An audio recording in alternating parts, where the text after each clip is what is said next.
ठीक है। तो हम लोग पढ़ रहे थे लिगेंड्स के बारे में। ठीक है, लिगेंड्स का मतलब होता है कोऑर्डिनेट कोवैलेंट बॉन्ड बनाने के टाइम पे जो एक्सेप्टर का काम करता है उसको हम बोलेंगे लिगेंड। लिगेंड बनने के लिए कंडीशन क्या थी? कंडीशन थी उसके पास क्या होना चाहिए? Pair of electron. क्या होना चाहिए? Pair of electron. ये दो तरीके का हो सकता है। कौन सा? या तो ये रहेगा किसके फॉर्म में? लोन पेयर, या तो होना चाहिए नेगेटिव चार्ज। दो में से कोई एक होना चाहिए जहां से ये पता चलेगा कि वो लिगेंड का काम कर सकता है कि नहीं कर सकता है। बेसिकली लिगेंड जो रहेगा ये कंपाउंड होता है और उसके अंदर जो atom pair of electron donate करता है उसको बोलते हैं डोनर एटम। क्या बोलेंगे? Donor atom. पहला क्लासिफिकेशन में देख लिया था, कौन सा? कैपिटल ए वाला। कौन सा? On the basis of density. On the basis of density. कौन सा? Monodentate, डाइडेंटेड, ट्राइडेंटेड, tetradentate, पेंटाडेंटेड, hexadentate, polydentate. सही है। कुछ एग्जांपल्स भी जो बताया था मैंने कि किस प्रकार से वो मोनोडेंटेड का काम करेगा, बाइडेंटेड का काम करेगा, ट्राइडेंटेड का काम करेगा। ठीक है। यहाँ पे आता है ethylene diamine. Ethylene diamine. Ethylene जो है वो कॉमन नोमेनक्लेचर के हिसाब से, किसके हिसाब से? कॉमन नोमेनक्लेचर के हिसाब से। और इथाइलिन का मतलब होता है C2H4। क्या होता है? C2H4। तो C2H4 का मतलब होता है इथाइलिन। बात करें स्ट्रक्चर की तो ये होता है CH2 सिंगल बॉन्ड CH2। यहाँ एक वैकेंसी है, यहाँ एक वैकेंसी है। डबल बॉन्ड बना सकते लेकिन मुझे नहीं बनाना है। यहाँ पे अमाइन कितने हैं? तो इस साइड में रहेगा NH2 और इस साइड में रहेगा NH2। एक बात और, कार्बन और नाइट्रोजन के बीच में सिंगल बॉन्ड है तो इसको बोलते हैं अमाइन। क्या बोलेंगे? अमाइन। कार्बन नाइट्रोजन के बीच में डबल बॉन्ड है तो इसको बोलते हैं इमाइन। क्या बोलेंगे? इमाइन। और कार्बन नाइट्रोजन के बीच में ट्रिपल बॉन्ड है तो इसको बोलते हैं साइनाइड। क्या बोलेंगे? साइनाइड। तो ये होता है कार्बन नाइट्रोजन के बीच का बॉन्डिंग। क्या होता है? कार्बन नाइट्रोजन के बीच का बॉन्डिंग। समझ में आ गया? ओके। तो इसका नाम है इथाइलिन डायअमाइन। Ethylene diamine. सही है। ये तो इथाइलिन डायअमाइन है, इसमें नाइट्रोजन ये है और यहाँ पे एक नाइट्रोजन है और दोनों नाइट्रोजन के पास क्या है?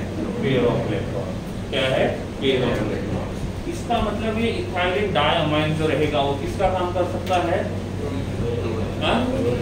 लिगेंड का काम कर सकता है। अब इसमें कौन कौन है? कार्बन है, नाइट्रोजन है और हाइड्रोजन है। तीनों में से कौन पेयर ऑफ इलेक्ट्रॉन देगा? नाइट्रोजन जो रहेगा वो किसका काम करेगा? Donor atom. और पूरा का पूरा मॉलिक्यूल किसका काम करेगा? लिगेंड। तो whole molecule is a ligand. अब यहाँ हम देखेंगे तो यहाँ पे हमारे पास कौन है? मेटल है। तो यहाँ से एक कोऑर्डिनेट बॉन्ड बनाएगा और यहाँ से दूसरा कोऑर्डिनेट बॉन्ड बनाएगा। तो इस एक लिगेंड ने कितने बॉन्ड बनाए मेटल के साथ? दो। इसका मतलब एट ए टाइम एक मेटल के साथ कितने बॉन्ड बनाएगा? दो। एक बॉन्ड बनाएगा तो मोनोडेंटेड, दो बॉन्ड बनाएगा डाइडेंटेड, तीन बनाएगा ट्राइडेंटेड, चार बनाएगा टेट्राडेंटेड, पांच बनाएगा पेंटाडेंटेड, 6 बनाएगा हेक्साडेंटेड। ठीक है। तो इसको क्या बोलेंगे? डाइडेंटेड। क्या बोलेंगे? डाइडेंटेड। ठीक है। इसका नाम क्या है? Ethylene diamine. इसके जैसा एक और होता है,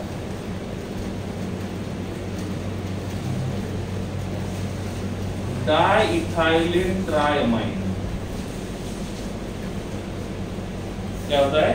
डाइइथाइलिन ट्राइअमाइन। ठीक है। तो इथाइलिन कितने रहेंगे? 2 और अमाइन कितने रहेंगे? 3। स्ट्रक्चर ड्रॉ करके देखते हैं। NH2 attached to CH2 attached to CH2 attached to NH attached to CH2 attached to CH2 attached to NH। हो गया? कितनी इथाइलिन है? 2। दिखे दोनों? ये रहेगा एक और ये रहेगा दूसरा। कितने अमाइन है? 1, 2 और 3। ये कौन सा अमाइन है? प्राइमरी। ये कौन सा अमाइन है? सेकेंडरी। और ये कौन सा अमाइन है? टर्शियरी। ठीक है। प्राइमरी, सेकेंडरी, टर्शियरी कहाँ से पता चलेगा? ये देखना है कि वो कितने कार्बन को डायरेक्टली अटैच है। ये वाला जो नाइट्रोजन है वो कितने कार्बन को डायरेक्टली अटैच्ड है? एक, तो प्राइमरी। ये नाइट्रोजन कितने कार्बन को डायरेक्टली अटैच्ड है? दो, तो क्या बनेगा? सेकेंडरी। ये नाइट्रोजन कितने कार्बन को डायरेक्टली अटैच्ड है? वन, तो ये बनेगा प्राइमरी। तो कौन प्राइमरी है, कौन सेकेंडरी है, कौन टर्शियरी है, ये पता लगाना है तो ये देखना होगा वो कितने कार्बन को डायरेक्टली अटैच्ड है। समझ आ गया? नहीं समझा? ठीक है, तो यहाँ पे टोटल कितने नाइट्रोजन है? 3। तीनों के पास लोन पेयर है, तीनों किसका काम कर सकते हैं? डोनर का। ठीक है ना? तीनों में से 2 नाइट्रोजन प्राइमरी है और 1 नाइट्रोजन सेकेंडरी है। अब यहाँ पे हम देखेंगे तो सेंटर में कौन है? मेटल। तो इस नाइट्रोजन का एक लोन पेयर यहाँ बॉन्ड बनाएगा, इसका एक लोन पेयर यहाँ बॉन्ड बनाएगा और एक लोन पेयर यहाँ बॉन्ड बनाएगा। कितने बॉन्ड हो गए? 3। कितने हो गए? 3। समझ आ गया? तो ये कौन सा है? ट्राइडेंटेड। कौन सा रहेगा? ट्राइडेंटेड। समझ में आ गया? ओके। इसका शॉर्ट फॉर्म आता है इन और इसका शॉर्ट फॉर्म आता है डाइइन। ठीक है, या तो ऐसा भी लिख सकते हैं। इनका मतलब इथाइलिन डायमाइड, डाइइन का मतलब डाइथाइलिन ट्राइमाइड। अब यहाँ पे एक इन कितने बॉन्ड बनाता है? 2। यहाँ लिखा मैंने metal in bracket in by 2। सही है? तो अब मुझे बताओ यहाँ पे जो मेटल है उसका कोऑर्डिनेशन नंबर कितना रहेगा? कैसे पता चला? क्योंकि एक जो इन है ना वो 2 बॉन्ड बनाता है, तो 2 इन कितने बॉन्ड बनाएंगे? और चारों के चारों एक ही मेटल के साथ है, तो इस मेटल ने बॉन्ड कितने बनाए? इसका मतलब इस मेटल का कोऑर्डिनेशन नंबर कितना होगा? अब ये तो लिगेंड है, इसमें एक ही एटम है या एक से ज्यादा? और मैंने बोला था लिगेंड में एक ही एटम है तो ब्रैकेट को यूज नहीं करना है, और लिगेंड में एक से ज्यादा टाइप के एटम्स है या एक से ज्यादा एटम्स है तो ब्रैकेट को यूज करना है। जैसे मैं यहाँ पे लिखूंगा FeCl6, यहाँ ब्रैकेट को यूज नहीं किया, लेकिन जब मैं ऐसा लिखूंगा FeH2O/6, यहाँ ब्रैकेट को यूज किया मैंने। क्यों? क्योंकि यहाँ पे जो क्लोरीन है वो अकेला प्रेजेंट होता है, यहाँ पे वाटर जो है वो अकेला नहीं है, इसमें एक से ज्यादा आइटम है। तो जिस लिगेंड में एक से ज्यादा आइटम्स रहेंगे वो उसको कहाँ लिखेंगे? ब्रैकेट, छोटे वाले ब्रैकेट में। लेकिन यहाँ पे देखो ये इन इतना बड़ा है, इसमें एक ही आइटम है एक से ज्यादा, और इसीलिए हमने क्या किया उसको ब्रैकेट में लिखा। सपोज मैं यहाँ पे लिखता हूँ मेटल इन बाय 3,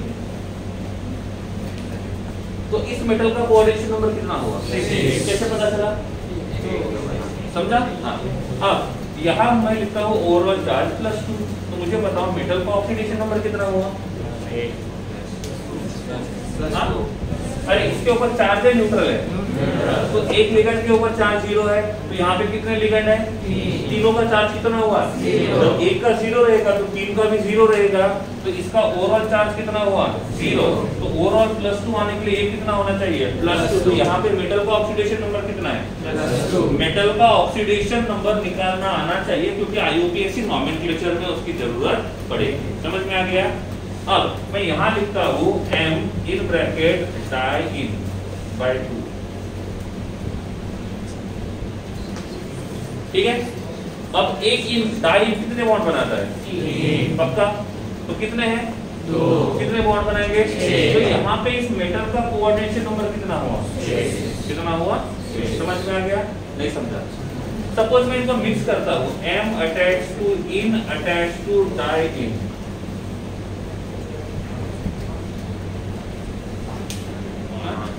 कैसे पता चला? ये एक लिगेंड कितने बॉन्ड बनाता है? 3। ये एक लिगेंड बॉन्ड बनाता है 2। इन्होंने पांचों के पांचों बॉन्ड किसके साथ बनाए? मेटल के साथ। तो इसका कोऑर्डिनेशन नंबर कितना हो गया? 5। समझ में आ गया? तो ऐसे पता लगा सकते हैं कि उसका कोऑर्डिनेशन नंबर कितना हो सकता है। ठीक है? तो ये रहेगा कौन सा? डाइडेंटेड, ये रहेगा ट्राइडेंटेड। ठीक है? इसका एक और नेक्स्ट वर्जन आता है, प्रो वर्जन, ट्राइथाइलिन टेट्रामाइड। तो मुझे बताओ ये कितने बॉन्ड बनाएगा? 4। तो अकेला लिगेंड रहेगा तो कितना कोऑर्डिनेशन नंबर रहेगा? 4।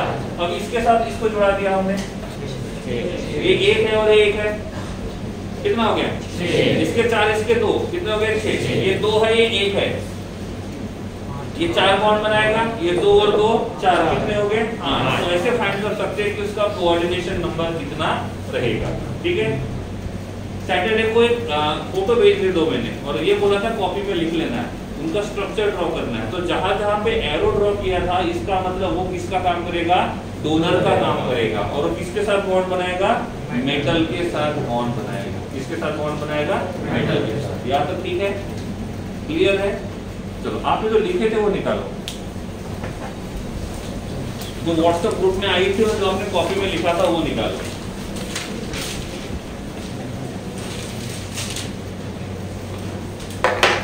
पहला कौन सा था? उन सभी में ये बताया था कि कौन सा डोनर एटम रहेगा, साथ में उसका शॉर्ट फॉर्म क्या रहेगा। ठीक है, देखो इन होगा एक जगह है, शॉर्ट फॉर्म लिखा नहीं लिखा? वो भी लिखा था एक कॉलम में। और फोटो में नहीं था, एक वो डीडीटी वाला लिखा था, दूसरा नहीं। फोटो में था शायद, देख लेना एक बार, नहीं होगा तो मैं दूसरा भेज दूंगा। ठीक है, तो यहाँ से पता चलेगा उसका डेंसिटी क्या रहेगा। तो डेंसिटी के हिसाब से mono, di, tri, tetra, hexa यहाँ से जाएगा। सेकंड क्लासिफिकेशन किसके हिसाब से बोला था? चार्ज के हिसाब से। नॉर्मली देखा जाएगा तो लिगेंड्स के ऊपर चार्ज कौन सा होना चाहिए? या तो न्यूट्रल या तो नेगेटिव। लेकिन ऐसा नहीं है, उसके ऊपर चार्ज पॉजिटिव भी हो सकता है, नेगेटिव भी हो सकता है, जीरो भी। इसका एग्जांपल बताया था मैंने शायद। ठीक है, नेक्स्ट वाला कौन सा बोला था? Special type. चलो कॉपी क्लोज कर दो। हाँ, स्पेशियल टाइप में जो आपको देखना है, सबसे पहले हम देखेंगे साइनाइड को। सबसे पहले देखेंगे हम लोग साइनाइड को। C triple bond N, nitrogen के पास लोन पेयर है, कार्बन के पास नेगेटिव चार्ज है। अब यहाँ पे जो पेन है वो ऐसी है, ऐसी।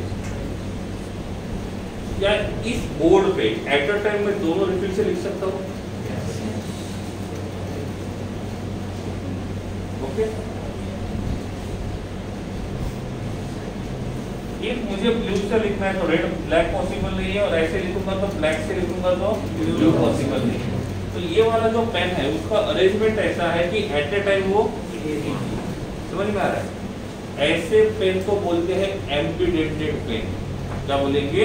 एम्बीडेंटेड। एम्बीडेंटेड का मतलब होता है वो लिख तो दोनों साइड से सकता है, बट एट ए टाइम एक ही साइड से। समझ में आ गया? इसको बोलते हैं बाइडेंटेड। कितने साइड से लिख सकता है? और एट अ टाइम दोनों साइड से ये लिख भी सकता है, तो इसको बोलेंगे बाइडेंटेड। इसको बोलेंगे इधर एक है, इधर एक है, यहाँ से भी लिख सकता है, यहाँ से भी लिख सकता है, तो इसको बोलेंगे एम्बीडेंटेड। एक मैंने इसको क्लोज किया, कितने साइड से लिख सकता है? और जब एक ही साइड से लिखेगा तो इसको बोलेंगे हम लोग मोनोडेंटेड। तो ये किसका काम करेगा? मोनोडेंटेड का। सपोज मैं यहाँ लिखता हूँ H attach to C triple bond N। Nitrogen के पास लोन पेयर है, किसी के पास लोन पेयर और नेगेटिव चार्ज नहीं है नाइट्रोजन के अलावा। इनमें से कौन डोनर एटम का काम कर सकता है? जब एक ही डोनर एटम रहेगा तो क्या बोलेंगे? मोनोडेंटेड। ये HCl जो रहेगा वो किसका काम करेगा? मोनोडेंटेड लिगेंड का काम करेगा। लेकिन मैं Cl माइनस की बात करूँ तो यहाँ पे कार्बन भी प्रेजेंट है और नाइट्रोजन भी प्रेजेंट है। तो ये जो रहेगा इसके पास कितने डोनर एटम है? तो होना क्या चाहिए? बाइडेंटेड। लेकिन ऐसा नहीं है, वो एट अ टाइम या तो कार्बन के थ्रू बॉन्ड बनाएगा या तो नाइट्रोजन के थ्रू बॉन्ड बनाएगा। इसी को यूज करके हमने 2 टाइप के कंपाउंड बनाए थे। एक को बोला था साइनाइड कंपाउंड और दूसरे को हमने बोला था आइसोसाइनाइड कंपाउंड। कितने कंपाउंड बनेंगे? 2। यहाँ पे किसके थ्रू अटैच्ड है? यहाँ पे नाइट्रोजन। तो ऐसे लिगेंड्स को बोलते हैं एम्बीडेंटेड ligand.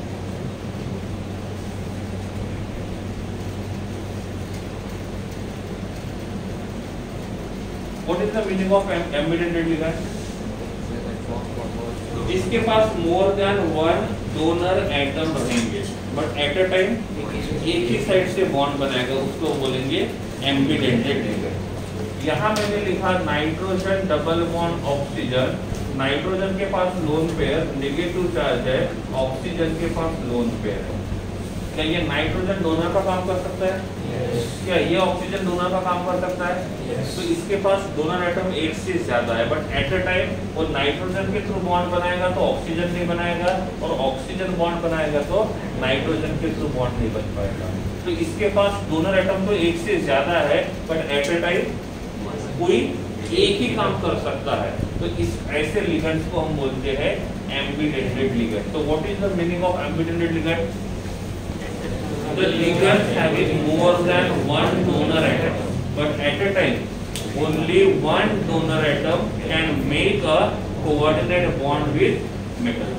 Right now, ambidentate ligand.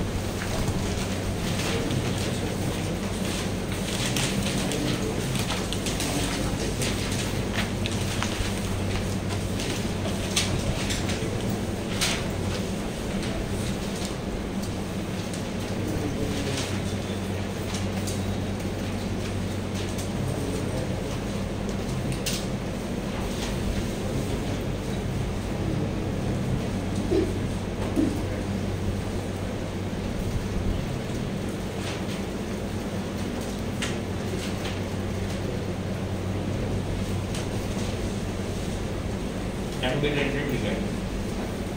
The ligands having more than one donor atom, but at a time only one donor atom can make a bond with metal atom.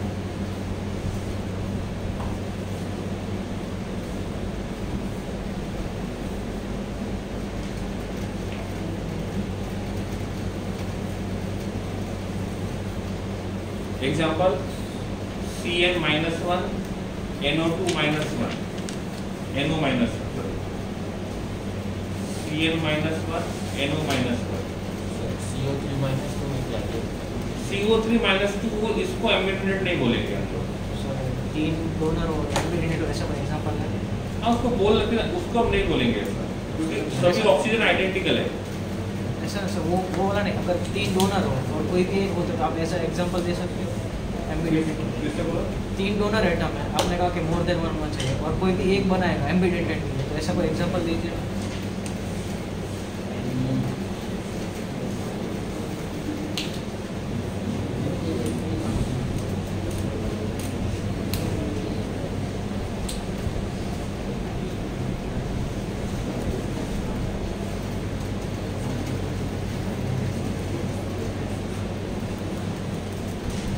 है नहीं कि मतलब एक ही बनाएगा, ये जो है ये दो बनाएगा।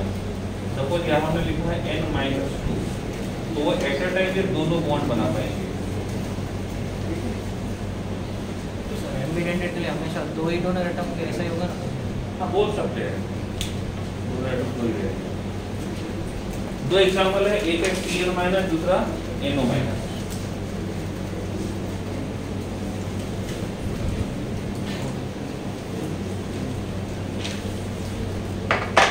इधर ध्यान दो।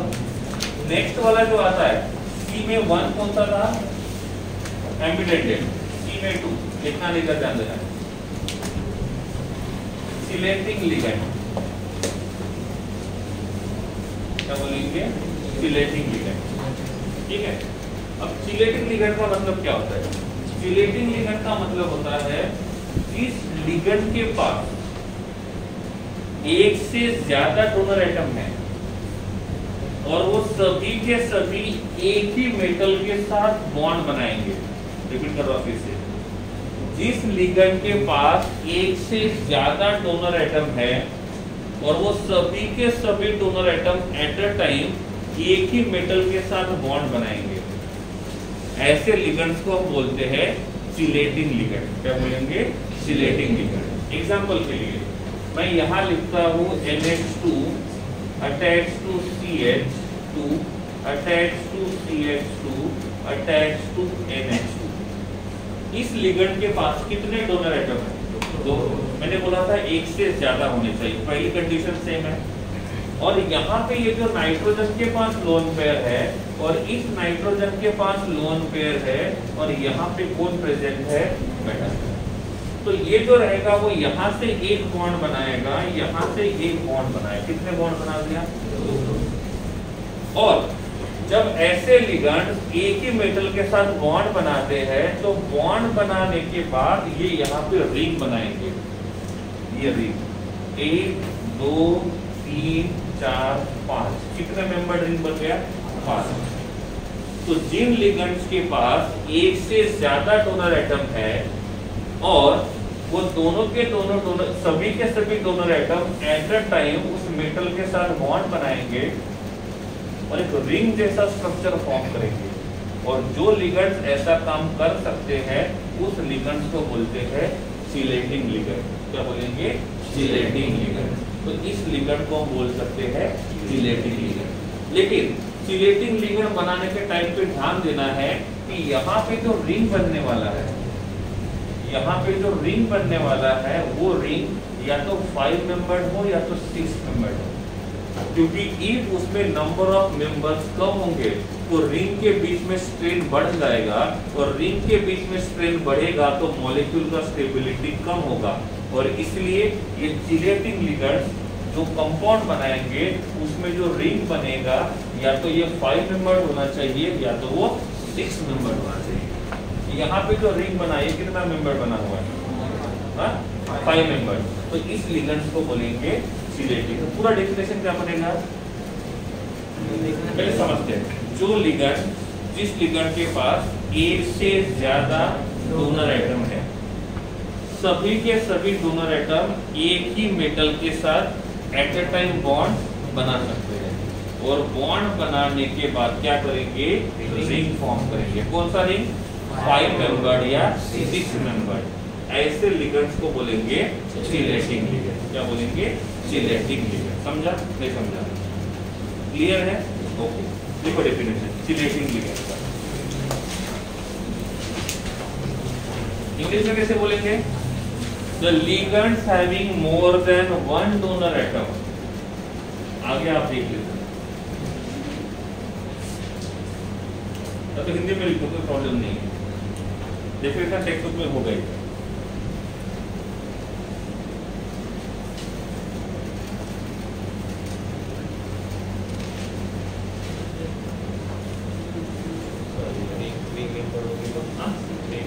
थ्री मेंबर होगा तो स्टेबिलिटी कम रहेगा। मोस्ट स्टेबल होते हैं 5 और 6 वाले, मोस्ट स्टेबल होते हैं 5 और 6। 3 वाला रहेगा तो हाईली अनस्टेबल रहेगा रिंग स्ट्रेन की वजह से। सर PDT -4 इसमें नहीं आएगा ना? आएगा, रिंग बना सकता है वो। सर उसमें तो बहुत अलग-अलग ब्रांच भी होते हैं। हाँ तो हो जाएगा, कोई प्रॉब्लम नहीं। ऐसा देखो, अब ये एट अ टाइम 5 जगह अटैच हो सकता है और ये मेटल है, तो इधर से एक रिंग बन गया ये वाला, ये इन दोनों के बीच से एक रिंग हो गया, यहाँ से भी एक रिंग हो गया, तो ऐसा रिंग बन सकता है। हमको बस रिंग बनानी है, कितने बनती है वो नहीं।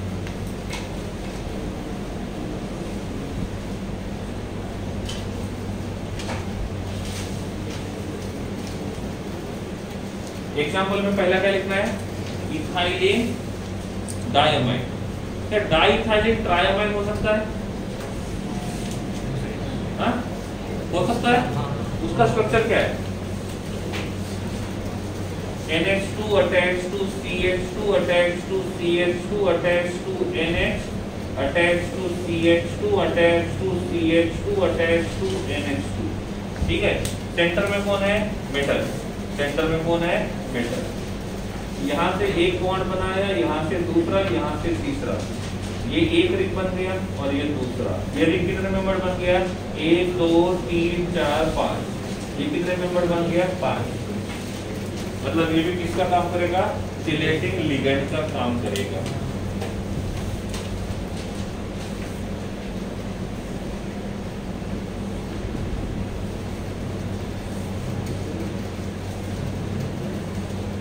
पहला था इथाइलिन डायमाइड, दूसरा है डाइथाइलिन ट्राइमाइन। बहुत एग्जांपल है, आपको जो फोटो भेजी थी उसमें भी है। जो भी एक से ज्यादा बॉन्ड बनाता है, बाइडेंडेड, ट्राइडेंडेड, टेट्राडेंडेड, पेंटाडेंडेड, हेक्साडेंडेड है, वो 100% चिलेटिंग लिगेंड होता है। ये कंडीशन एक ही है, वो सेम मेटल के साथ सभी बॉन्ड बनाने चाहिए।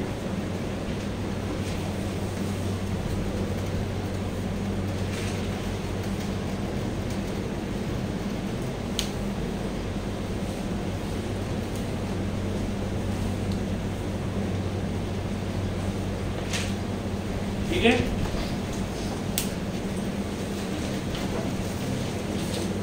तो यहाँ पे बेसिक टर्म्स का री एंड कर देते हैं। नेक्स्ट लिखो, next writing of coordination compound, writing formulas of coordination compound, writing formulas of coordination compound.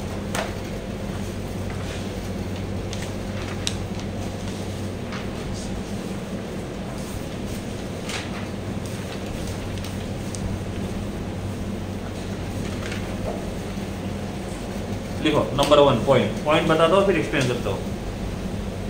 Right cation first, cationic part first, then anionic. Right cationic part first, then anionic. Number 1।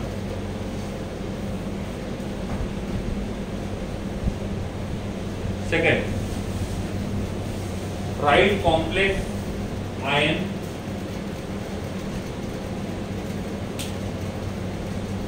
in square bracket,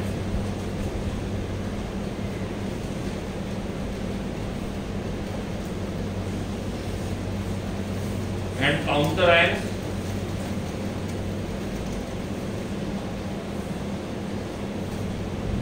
कहाँ रहेंगे counter ions? Outside the square bracket.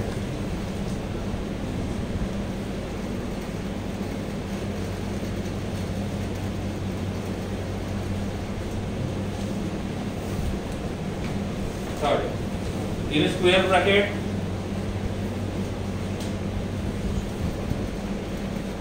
in square bracket, write the symbol of metal on left side,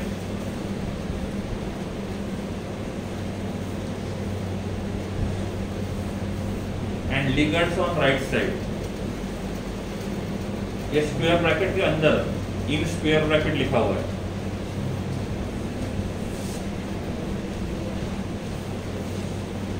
और next point, the abbreviations of ligands, मतलब short form, the abbreviations of ligands write in lower case, write in lower case and in bracket,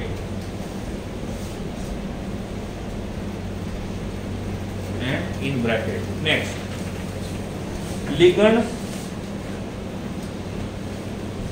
in bracket, polyatomic ligand,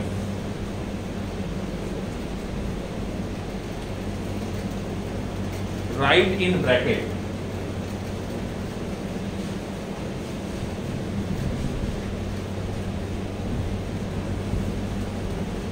ठीक है। मेरी English थोड़ी ज्यादा अच्छी है, संभाल लेना स्टेटमेंट में। And last, no space between metal and ligand, no space between metal and ligand,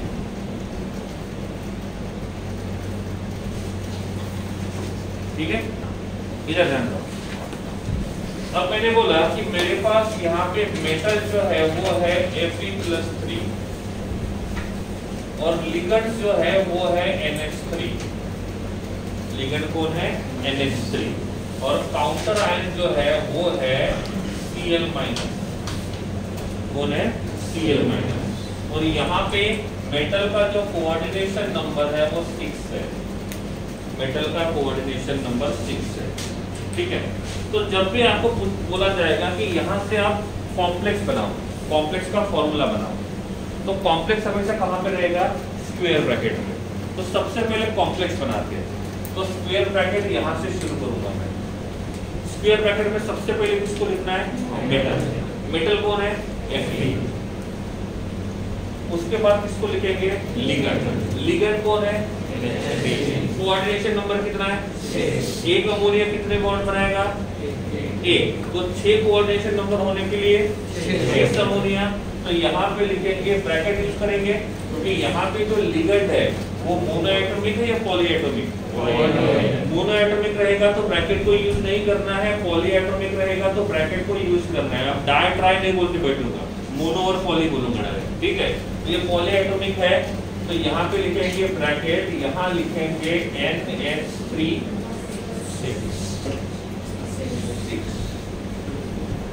ठीक है।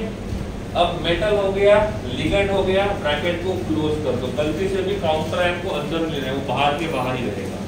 समझ आ गया? अब Fe का ऑक्सीडेशन नंबर कितना है? +3।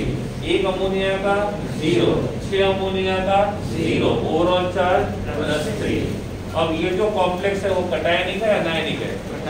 ये हमारा पॉजिटिव चार्ज वाला पार्टिकल है, इसका मतलब ये रहेगा कटायनिक। तो स्टेबलाइज कौन करेगा? कितने अनायन चाहिए? 3Cl लिखूंगा या Cl3 लिखूंगा? Cl3। रीजन पता है? यस। ओके। अब ये हमारा कटायनिक है और काउंटर आयन कैसा है? अनायनिक। तो लेफ्ट साइड में किसको लिखेंगे? कटायन को, और राइट साइड में लिखेंगे अनायन को। तो ये बन जाएगा पूरा कॉम्प्लेक्स। अब देखो कटायनिक पार्ट पहले आ गया, अनायनिक पार्ट बाद में आ गया। ये नेगेटिवली चार्ज है, ये पॉजिटिवली। ये था +3, ये रहेगा -। समझ में आ गया? रूल नंबर 1 क्या कहता है? हाँ? क्या कहता है? Cationic part first then anion. Cationic part first, anionic part then. Second point complex in square bracket एक ही जन पढ़ दो। Complex in square bracket counter ion outside. Complex जो रहेगा स्क्वायर ब्रैकेट में, काउंटर आयन बाहर। यहाँ पे लिक्विड देखिए कौन कैप किसका काम कर रहा है? ये किसका काम कर रहा है? काउंटर आयन का। यहाँ पे ये किसका काम कर रहा है? लिगेंड्स का। कितने टाइप के लिगेंड्स है? एक ही टाइप के। कितने लिगेंड्स है? 6। ये किसका काम करेगा? मेटल का। मेटल का ऑक्सीडेशन नंबर कितना है? +3। ओवरऑल चार्ज कितना रहेगा? -3, सॉरी +3, और इसका -3। ये बन जाएगा कॉम्प्लेक्स। तो ऐसे लिखते हैं कॉम्प्लेक्स को, ऐसे लिखेंगे कॉम्प्लेक्स को। अब इसी प्रकार का दूसरा कंपाउंड लेता हूँ, जहाँ पे मैंने मेटल जो लिया है वो लिया है यहाँ पे निकेल मेटल है, दो मेटल नहीं चाहिए, और इसका ऑक्सीडेशन नंबर जो है वो +2 है। यहाँ पे जो लिगेंड्स लेते हैं ये लेते हैं Cn-, कोई बात नहीं चलेगा, ठीक है। उसके बाद काउंटर आयन की जरूरत पड़ेगी हमको पॉजिटिवली चार्ज, तो यहाँ लेते हैं Na+, ठीक है। और क्या चाहिए? कोऑर्डिनेशन नंबर, तो यहाँ पे कोऑर्डिनेशन नंबर 6 है, ठीक है। पहले किसको लिखेंगे? हमेशा स्क्वायर ब्रैकेट को, पहले उसको कंप्लीट करेंगे। ये स्क्वायर ब्रैकेट, मेटल कौन है? निकेल। इसके साथ बॉन्ड बनाया, एक Cl कितने बॉन्ड बनाता है? एक। कितने Cl लगेंगे? 6। कहां से पता चला? कोऑर्डिनेशन नंबर कितना है? 6। तो Cl कितने चाहिए? ये मोनोएटॉमिक है पॉलीएटॉमिक? पॉली। तो इसको लिखेंगे Cn/6 ब्रैकेट क्लोज। सही है। निकेल का चार्ज कितना था? +2। Cl का चार्ज -1, कितना होगा? -6। Overall charge -4। अब ये जो है ये हमारा कटायनिक पार्ट है अनायनिक? अनायनिक। इसको स्टेबलाइज करने के लिए कौन चाहिए? कटायन। कटायन कौन सा है? ओवरऑल चार्ज कितना है? कितना चाहिए? 4। तो क्या लिखेंगे? 4Na या Na4? Na4। ये कौन सा काम करेगा? कटायन। यहाँ पे देखो कटायन को पहले लिखा है, अनायन को बाद में। स्क्वायर ब्रैकेट में पहले मेटल को लिखेंगे, फिर लिगेंड को लिखेंगे। लिगेंड मोनोएटॉमिक है तो ब्रैकेट नहीं चाहिए, लिगेंड पॉलीएटॉमिक रहेगा तो ब्रैकेट को यूज करना है, ठीक है। अब उन्होंने एब्रिविएशन की बात की है, जैसे मैंने इथाइलिन डायमाइन का शॉर्ट फॉर्म क्या बोला था?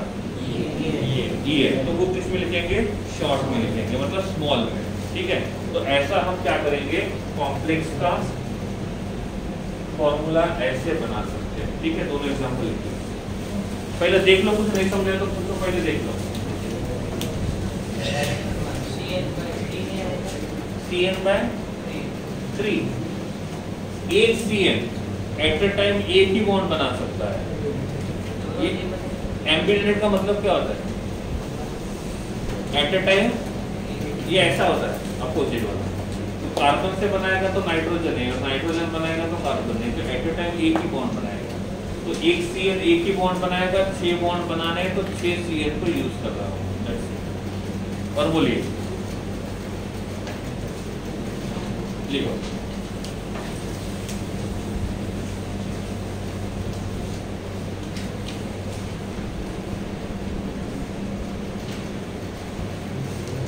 एक पॉइंट लिख दो लास्ट में।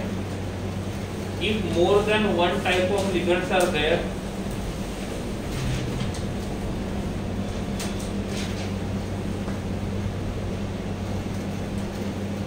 then write them in alphabetical order।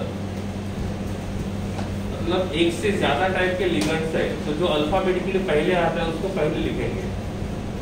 लेकिन इस पॉइंट की खासियत है, जितने भी एग्जाम्पल्स हमको दिए जाते हैं किसी में इसको फॉलो किया जाता है, किसी में इसको फॉलो नहीं भी किया जाता है, इसलिए इसको ज्यादा कंसीडर नहीं करते।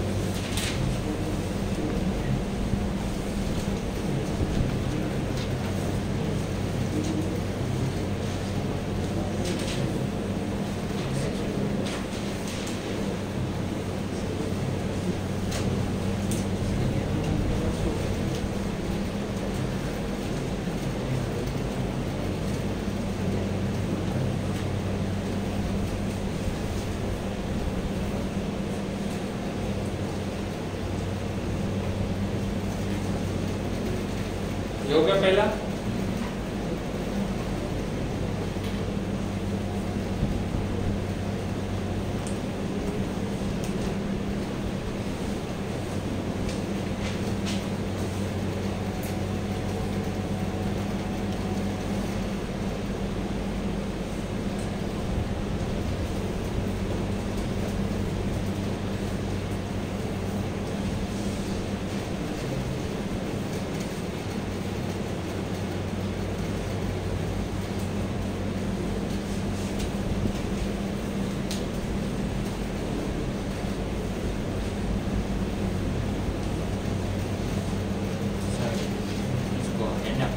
आगे लिखे या पीछे लिखे? नहीं, इसको आगे लिखेंगे तो इस 4 का मतलब होता है ये 4 इसके लिए भी और इसके लिए भी। ऐसा नहीं सर, NF4 आगे लिखा है ना ब्रैकेट के आगे, उसको हम पीछे भी नहीं लिख सकते। लेकिन रूल्स ये कहते हैं कि हमेशा कटायनिक पार्ट पहले होना चाहिए, अनायनिक पार्ट बाद में। पहला पॉइंट बैठा वो ऐसा होना चाहिए। ऐसा क्यों?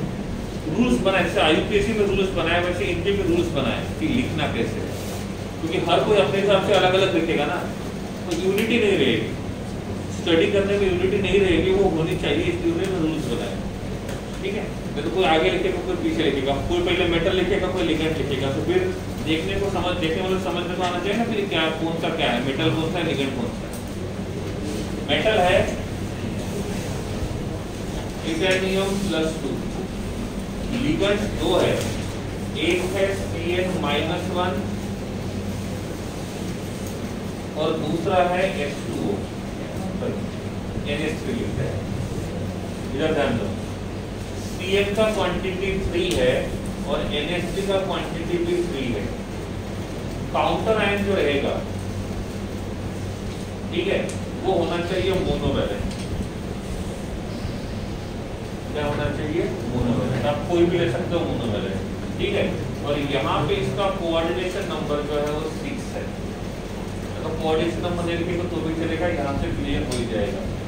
इसका मॉलिक्यूलर फॉर्मूला बनाना है, आपको ही करना है, जितना बोलना था बोल दिया।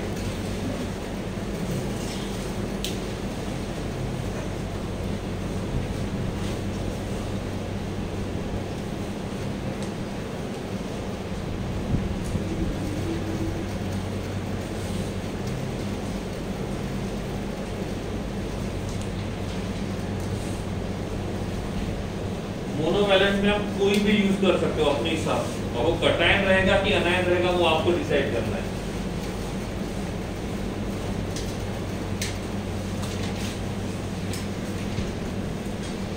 इसका हो जाता है हैंड रेस करके हैंड डाउन करते जाना है, मतलब समझ में आएगा किसका हो गया किसका नहीं, तुरंत हैंड डाउन कर सकते हैं, सिग्नल डन हो गया।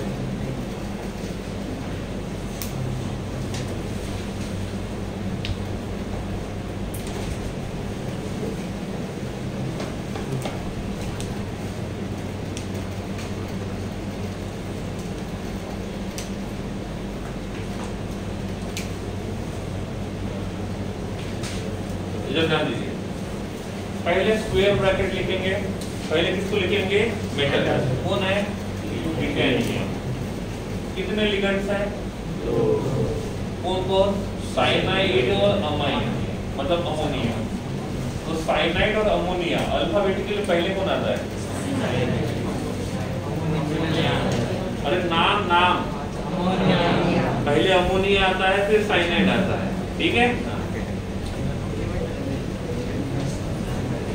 NH3 कितने? 3, फिर CN/3 ब्रैकेट क्लोज। एक अमोनिया के ऊपर 0, 3 के ऊपर 0, 1 के ऊपर -1, 3 के ऊपर -3, टिटेनियम के ऊपर +2, +2 -3 -1। कॉम्प्लेक्स कैसे है? कैटायनिक या अनायनिक? अनायनिक, मतलब ये नेगेटिवली चार्ज वाला है। तो इसको स्टेबलाइज करने के लिए कौन चाहिए? कैटायन। दोनों वैलेंट लिखा हुआ है, Na+ यूज करें, K+ यूज करें? K+ यूज करूंगा फिर मैं, ठीक है? तो K+ को कहाँ लिखेंगे? राइट साइड में, लेफ्ट साइड में? क्योंकि कैटायनिक हमेशा कहाँ पे होना चाहिए? Left side. मतलब K कितना यूज करना पड़ेगा? 1। तो 1 लिखने की जरूरत नहीं है, तो ये रहेगा कॉम्प्लेक्स, ये रहेगा कॉम्प्लेक्स, ठीक है?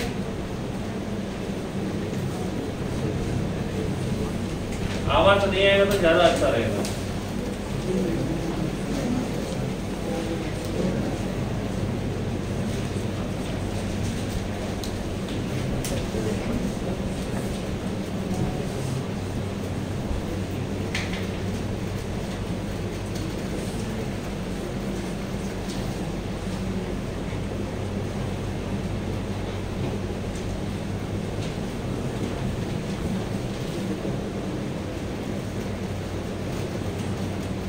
Next one.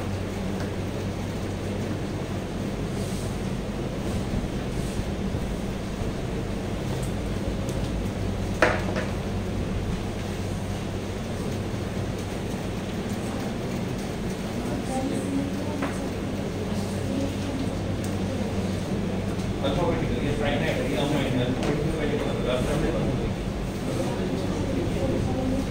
फॉलो नहीं करता है, हमको परीक्षा दिया।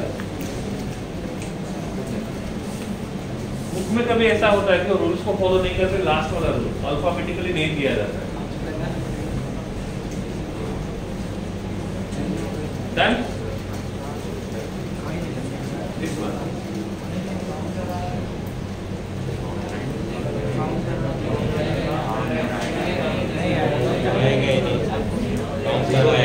जरूर मत यूज करो, मेरा काम है लिखना, लिख दिया। मेनू में लिखा हुआ स्वीट है, गुलाब जामुन रखे हुए, खाना नहीं खाना हो आपके ऊपर है ना, पूछेंगे तो नहीं ना, खा करके हो गया। कौन है मेटल? वैनेडियम। ये कौन है? अमोनिया। और ये कौन है? क्लोरो। अल्फाबेटिकली कौन आएगा? कितने हैं? तो NH3/3 यहाँ पे Cl-Cl/3 ब्रैकेट नहीं आएगा क्योंकि ये पॉलीवैलेंट नहीं है, मतलब पॉलीएटॉमिक नहीं है। इसका charge +3, 0, -3, overall charge will be 0। तो ये कौन सा कॉम्प्लेक्स है? Positive, negative, neutral. ये रहेगा न्यूट्रल, ठीक है? तो ये था कॉम्प्लेक्स का फॉर्मूला कैसे लिखा जाए, ठीक है? Next, IUPAC nomenclature of coordination compound.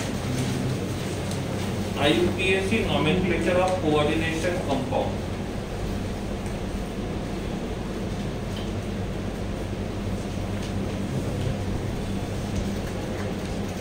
Rule number 1. Write the name of cation first. Write the name of cation first. Then anion.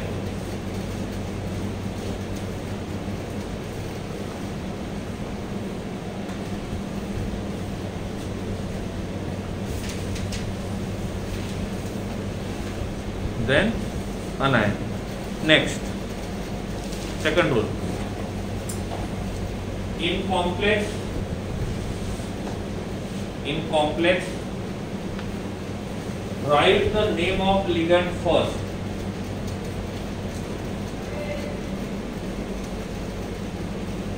Then metal, then metal. तो पहले लिगेंड का नाम लिखेंगे फिर मेटल का। Next point, if ligands have negative charge, if ligands having negative charge, then remove E, then remove E and add O, remove E and add O। ठीक है, कैसे इधर करना? जब भी किसी के ऊपर नेगेटिव चार्ज आता है तो वो आता है ITE, IDE या तो ATE, ऐसा होता है। तो क्या करना है, इनके एंडिंग में जो E होता है इसको रिमूव करना है और यहाँ पे लगाना है O। तो ये बन जाएगा IDO, ये बनेगा IDO और ये बनेगा ATO। जैसे क्लोराइड, क्या है क्लोराइड, IDE, E को निकालेंगे, O लगाएंगे, क्या बनेगा क्लोराइड, क्या बनेगा क्लोराइड। ठीक है, ये लिखो। इफ नेगेटिव चार्ज है तो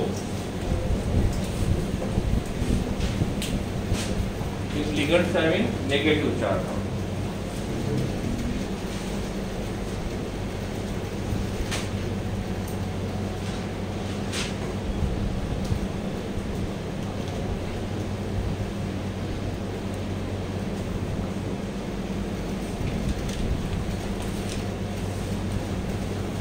नेक्स्ट हो गया।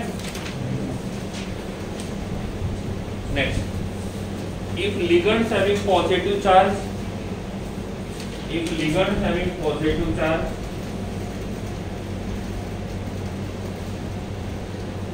then write neum, write neum, NIUM, write neum instead of E।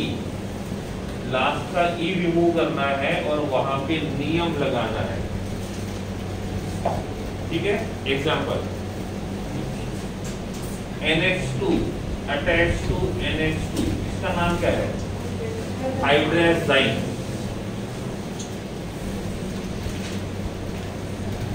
क्या नाम है हाइड्राज़ाइन। रूल क्या कहता है, इफ इसके ऊपर पॉजिटिव चार्ज है तो लास्ट का E निकालो और क्या लगाओ नियम। यहाँ पे भी N है, यहाँ पे भी N है, दो बार नहीं लिखेंगे, एक ही बार लिखेंगे। तो ये बनेगा हाइड्राज़ाइनियम। क्या बनेगा हाइड्राज़ाइनियम। Right.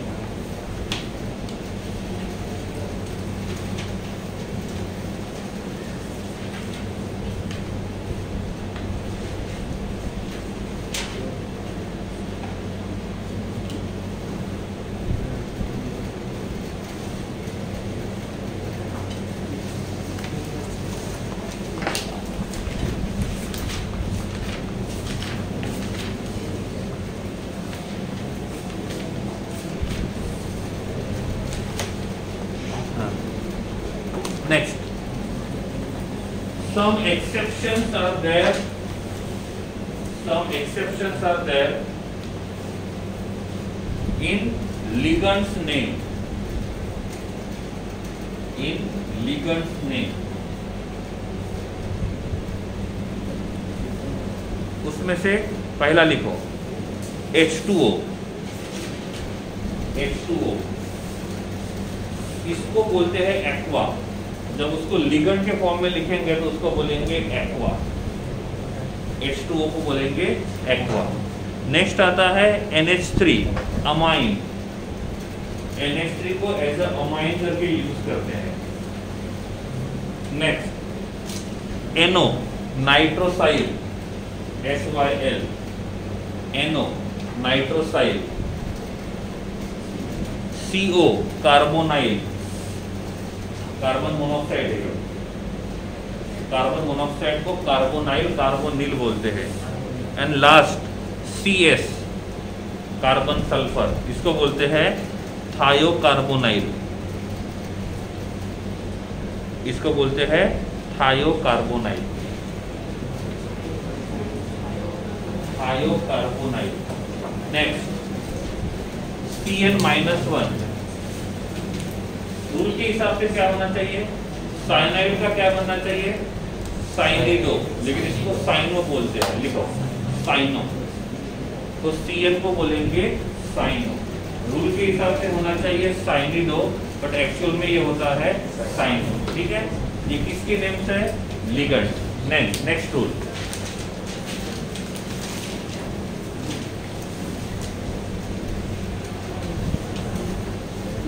For ambidentate ligand, for ambidentate ligand mention the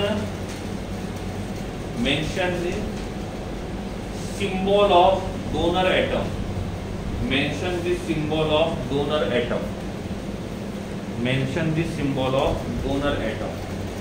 ठीक है, जैसे मैंने यहाँ पे बोला है CN-1 को यूज किया है, इसमें डोनर कौन हो सकता है, कार्बन भी हो सकता है, नाइट्रोजन। जब कार्बन डोनर एटम रहेगा तो इसका नाम लिखना है और डैश देके लिखना है कार्बन। इससे क्या पता चलेगा कि यहाँ पे जो डोनर है वो कौन है, कार्बन।